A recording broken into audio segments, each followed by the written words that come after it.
Scripted within an ancient tome, which lies beneath centuries of dust in the guarded library of Mechalon, is the story of how the rift was formed. Though most cannot recall a time when the rift did not divide the enclave and the outlands, they were at one time unified. At that time, there were lands where the very essence of magic was believed to dwell, for they were lush and prosperous. All who did not hold the secrets of the soil, which were protected by the Pact of Jifuro, coveted these lands fiercely.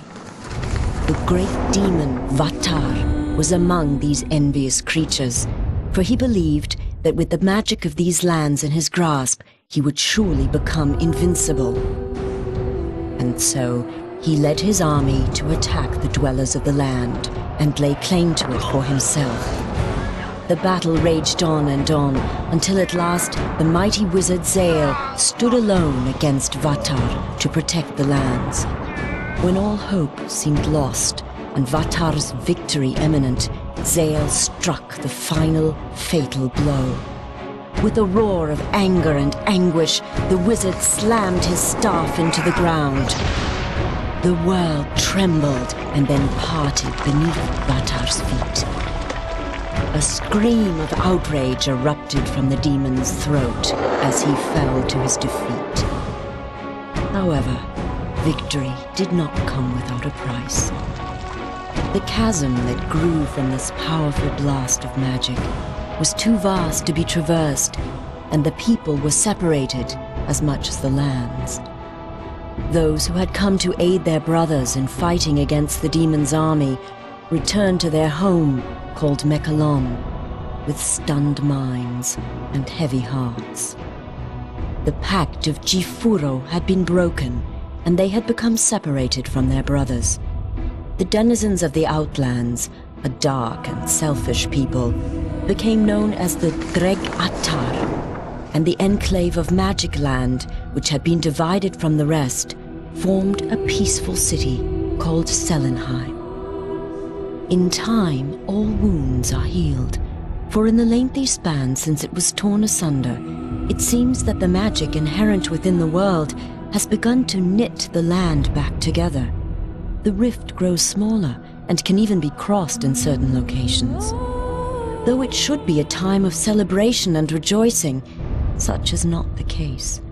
For despite the passage of time, the greedy Dregatar still lust after the lands of magic. Raid after raid has been sent into the enclave in hopes of weakening it for the major attack the Dregatar intend to wage as soon as they are able. Crops burned and possessions stolen, Selenheim has been thrown into a state of extreme unrest. Heavy taxes are levied upon the people to help pay for the city's defense. This has led to uprisings within the enclave, and some of its inhabitants have landed in jail, along with the true enemy.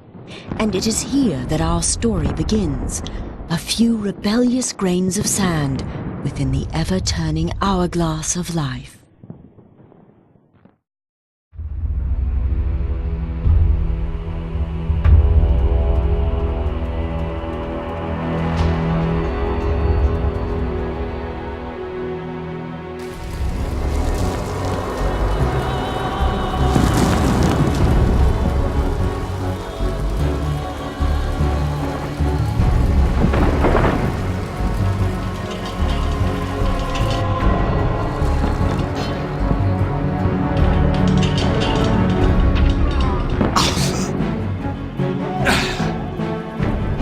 So, they imprison their own too, I see. The sound you are hearing is the sound of your death. The rolling thunder of my fellow Outlanders. The sound of the Dregatar slaughtering your kind and scaling the walls of this puny fortress. They are coming to set me free. And if they don't get to you first, I will personally rip you apart with